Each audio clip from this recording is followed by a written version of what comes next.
Hi friends मो channel को आपण मानक स्वागत जनाऊँगी। जदि एजाएं आपण मैंने मो चैनल को सब्सक्राइब करना तो सब्सक्राइब कर नुआ नुआ वीडियो अपडेट पाइबापी। आज मु बनवाई जाऊँगी पोटल कोरमा। तो चलतु आम देखी नवा पोटल कोरमा कौन कौन सामग्री दरकार होता है। पोटल कोरमा बनवाई मुझे नहीं हाफ केजी पोटल नहीं भाव में मझीरू 2 भाग कर काटी नहीं। एठी आलू मु गोटे बड़ आलू को एभली भाव में टिके मोटा मोटा करी काटी नेची। आपण चाहिए आलू ऐड करि परिबे नहले भी खाली पोटल रे भी करि परिबे। ता सहित एठी मु आधा घंटे हैला 2 चम्मच पोस्त और 2 चम्मच चारमगज को एमती भिजई नेची। एठी फाळे नड़िया को एभली भाव में छोट छोट करी काटी नेची। याकू आमे ग्राइंडिंग करी तार रस बाहर करबा। मसला बनैबा पई एठी गोटे बड़ साइज रो पियाज को एभली काटी नेची।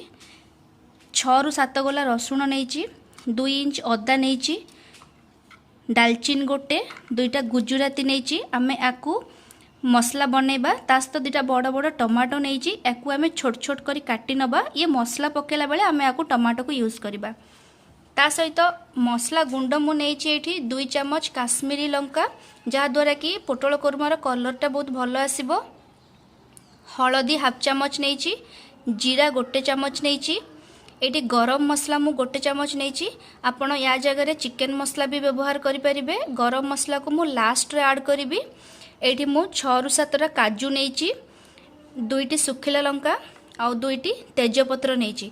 एबे चलंतु आमे मसला बनै दबा। पियाज रसुण अदा डालचीनी और गुजराती को एकू गोटे मसला बनैबा। पोस्त को आउ चारमगज को अलगा ताकू ग्राइंडिंग करके अलगा मसला प्रस्तुत करनबा।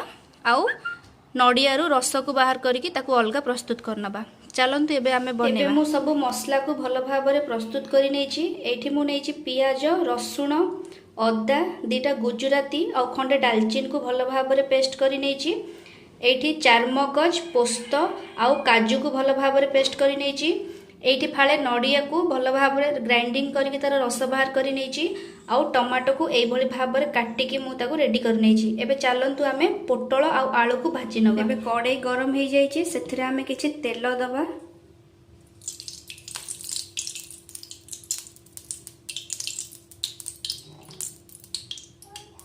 तेल गरम हो गलानी। एबे चलंतु आमे सेथिरे पोटल को भाजी नबा।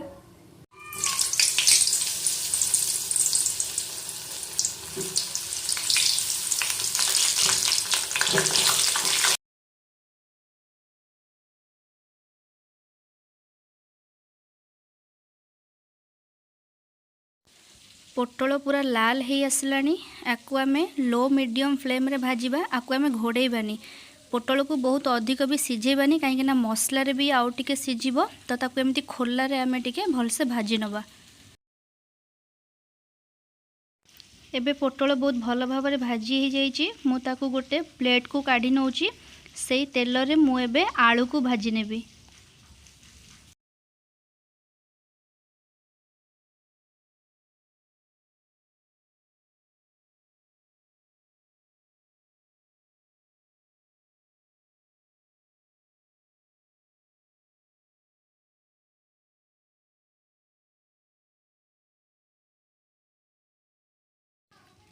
आलू एबे बहुत भल भाव में भाजी हो जाइए और टिके सिझी मध्य जाइए। एबे आमे ताकू काढ़ी नबा प्लेट को।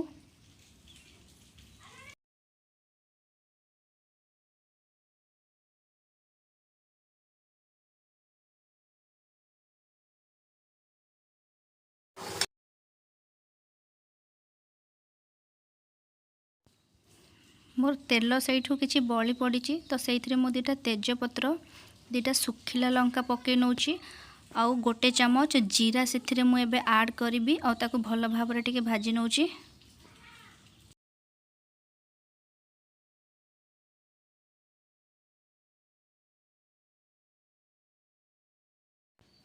एबे सेथिरे पियाज रसुण अदा आउ गुजराती डालचीन रो पेस्ट को मु ऐड करी नौची।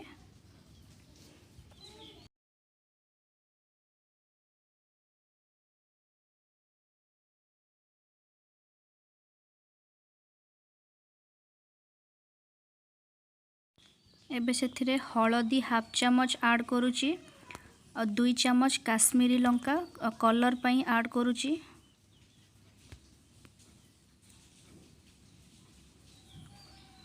एबे ताको भल भाव आम गोले नबा।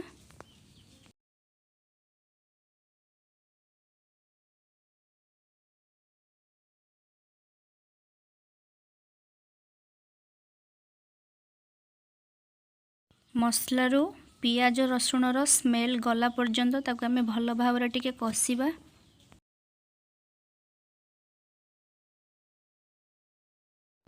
एबे सेथिरे मु काटिकी रखिथिबा टमाटो को ऐड करि नउची। आउ स्वाद अनुसार एठी मु लूण ऐड करि नउची।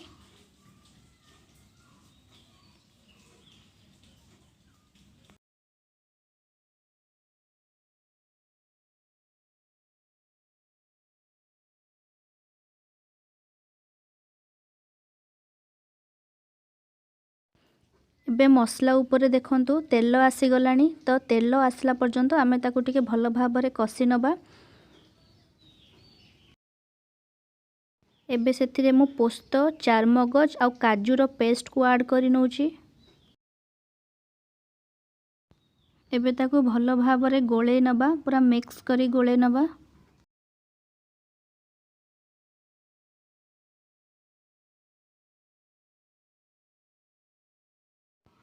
टिके पानी मु एथरे ऐड करूची।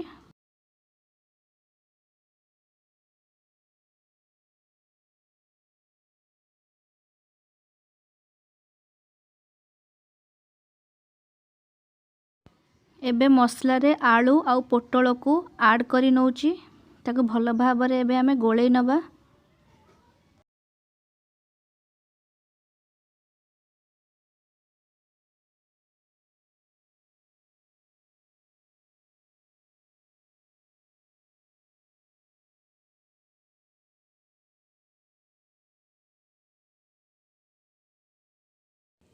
आलू आउ पोटल को सिझिबा पई मु एथिरे किछि पानी ऐड करि नउची। आमे अल्प पानी नबा काहेकि ना परे आमे नडिया रस मध्य ऐड करियार अछि। तो अल्प पानी देकी ताको मु भल भाव रे गोले नउची।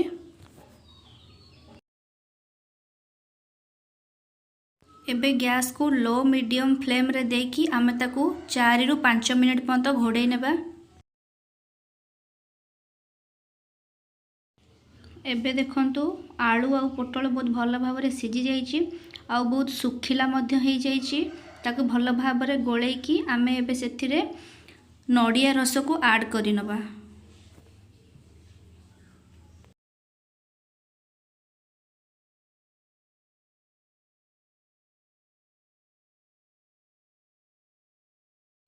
आपण जेतिकी ग्रेवी रखिया पई चाहिबे नडिया रस पर पानी मध्य टिके ऐड करि परिबे। तो मते बेसी ग्रेवी रखिबार नहीं, तो सेति पई कि मु केवल नडिया रस ही ऐड करूची आउ सेथिरे किछि पानी ऐड करूनी।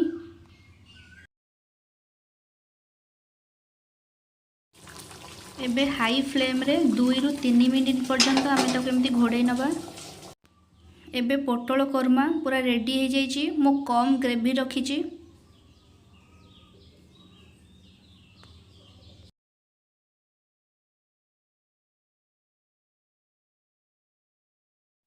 एबे सेथिरे 1 चम्मच गरम मसला ऐड कर नउची। कटा धनिया पत्र किछि ऐड करले यार टेस्ट बहुत भलो आसी थाए। एबे ताको भल भाव रे गोले नबा।